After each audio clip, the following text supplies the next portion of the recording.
ठरलं तर मग या मालिकेच्या येणाऱ्या भागामध्ये आता स्वतः प्रतिमा इकडे आता प्रियाचा रविराजांच्या समोर पर्दाफाश करणार आहे.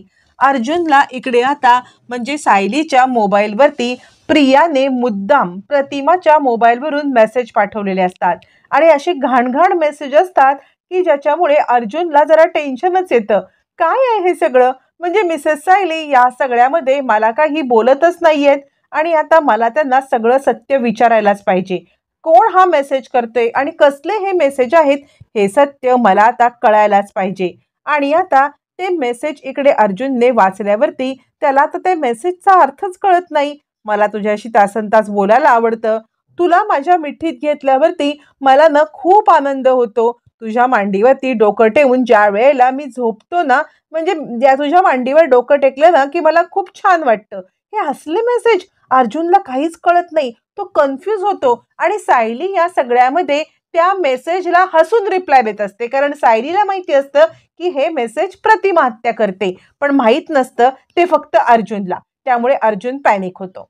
इकडे आता प्रतिमा सांगत असते की याच फोनवरून मी अर्जुनला कॉल करते आणि अर्जुनला पण सरप्राईज देते. आता प्रिया चिडते, कारण जर का अर्जुनला या मोबाईलवरून सरप्राईज गेलं किंवा या मोबाईलवरून कॉल केला तर त्याला लगेचच समजेल की हा नंबर प्रतिमाचा आहे आणि प्रतिमाच्याच नंबरवरून सायलीला सारखे मेसेज येत आहेत हे पण तिला समजेल. आणि त्यामुळे आता प्रिया चांगली चिडते आणि आता ती राग करत इकडे आता आपल्या आईकडे येते. आणि आई, काय करतेस तू? तू अर्जुनला का मेसेज करतेस? यावरती आता इकडे प्रतिमा म्हणते, अगं मेसेज नाही करताय, मी डायरेक्ट अर्जुनला कॉल करते, जेणेकरून या सगळ्यामध्ये ना अर्जुनला सुद्धा मला सरप्राईज द्यायचा आहे. बघूया तो माझं नाव वाचतो की नाहीये, यावरती म्हणजे तो माझा आवाज ओळखतो की नाहीये.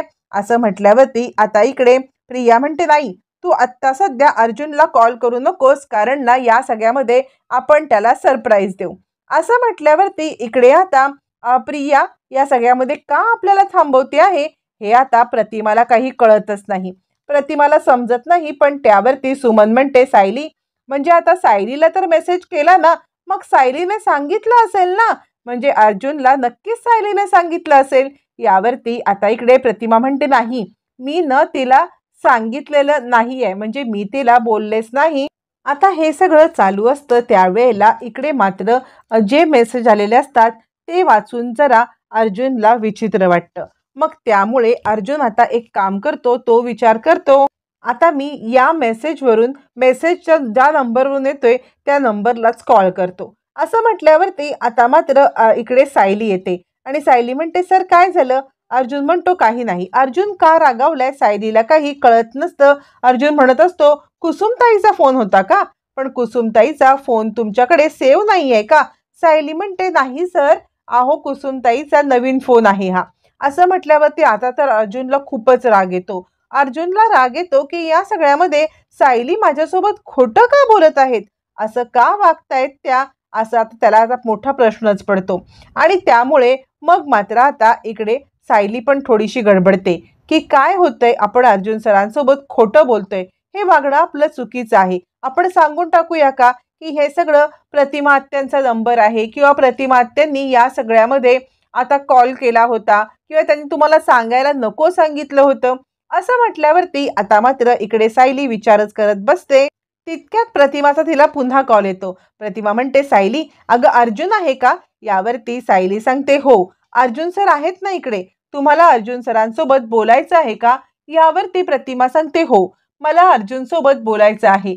असं म्हटल्यावरती मग आता सायली सांगते, अहो प्रतिमा त्या तुम्हाला काय सांगू, या सगळ्यामध्ये अर्जुन सरांना किती प्रश्न पडत होते की कोणाचा फोन आहे, काय फोन आहे. यावरती अर्जुन म्हणतो, काय झालं?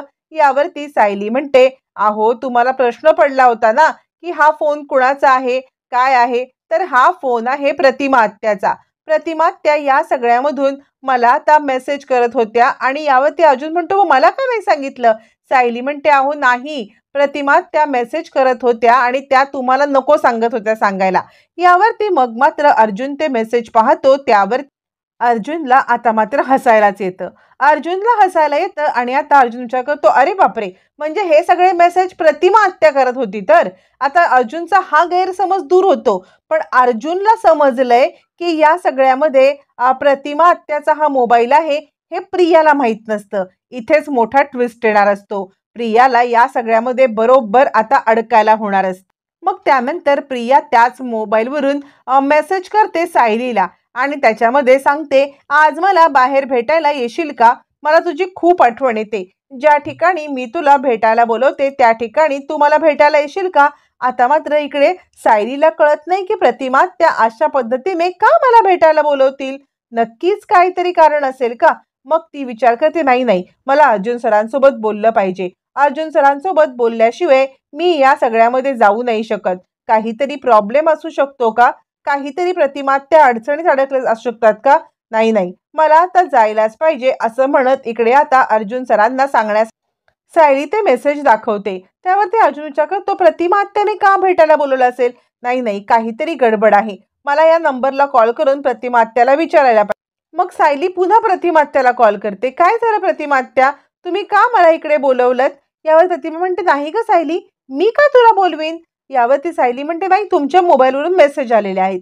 मग मात्र प्रतिमा म्हणते, अगं नाही, कालपासून माझ्या मोबाईलवरून तुला जे मेसेज येत आहेत ना ते फक्त आणि फक्त इकडे आता प्रिया करत आहे, तन्वी करत आहे.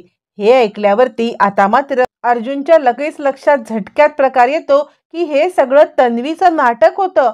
प्रतिमा त्यांना या सगळ्यामध्ये तिने आता मुद्दाम सांगितलं होतं की येऊ, म्हणजे तुम्ही मुद्दाम सांगू नका म्हणून, आणि म्हणून प्रतिमा त्या सांगत नव्हत्या आणि हे नालायक तन्वी करत होती.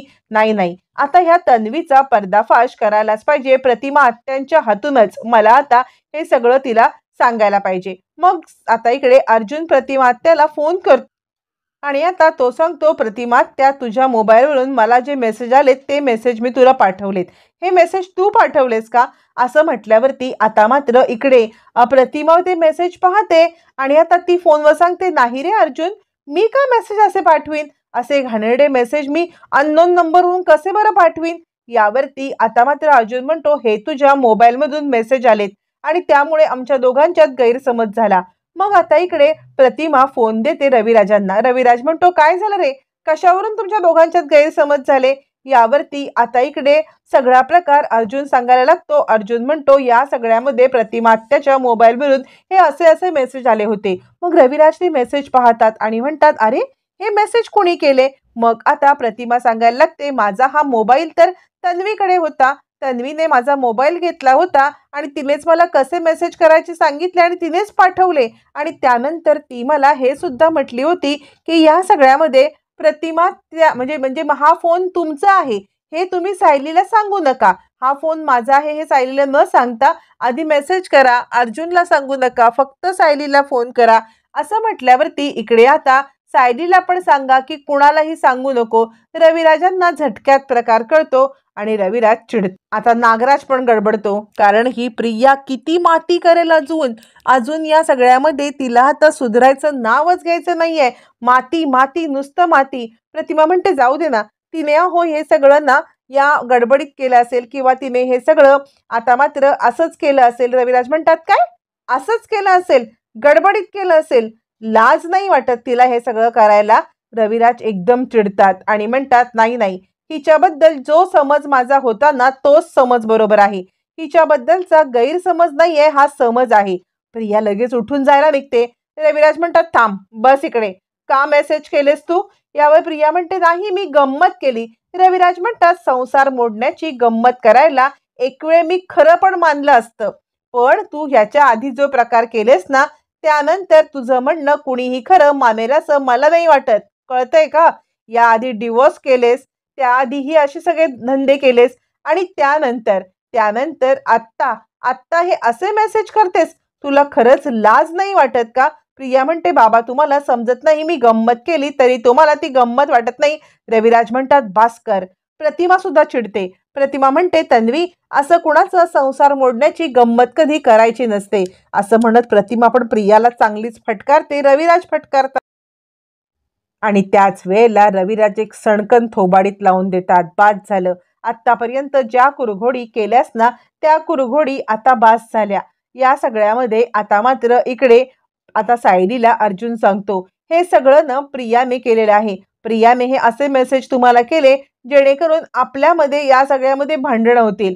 मग आता इकडे सायली प्रियाला खणखणीत उत्तर देत सांगते, एक गोष्ट लक्षात ठेव, या सगळ्यामध्ये तू कितीही काही केलंस ना तरी सुद्धा मी आणि अर्जुन सर कधीही वेगळे होऊ शकत नाही.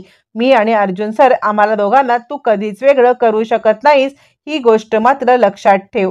असं म्हणत इकडे प्रियाला बरोबर या सगळ्यामध्ये खडसावलेला